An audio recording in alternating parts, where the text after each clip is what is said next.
শরীয়তপুরের জাজিরা উপজেলায় ভয়াবহ বিস্ফোরণ, যা একটি বসতঘর সম্পূর্ণ ধ্বংস করেছে। এই ঘটনায় এক যুবক সোহান নিহত হয়েছেন। ঘটনা ঘটেছে বৃহস্পতিবার ভোর আনুমানিক 4টার দিকে উপজেলার বিলাসপুর ইউনিয়নের মুলাই ব্যাপারীর কান্দি গ্রামে। প্রত্যক্ষদর্শী ও পুলিশ সূত্রে জানা গেছে, হঠাৎ বিকট শব্দে বিস্ফোরণ ঘটে।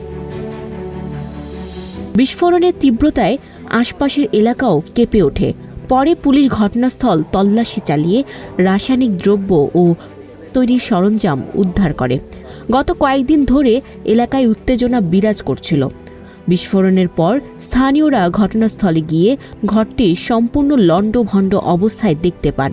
একজন যুবকের মরদেহ উদ্ধার করা হয়েছে।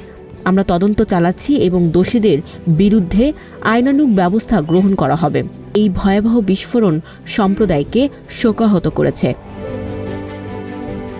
শরীয়তপুরের সংবাদদাতা মফিজুর রহমান রিপনের তথ্য ও ভিডিও চিত্রে ডেস্ক রিপোর্ট।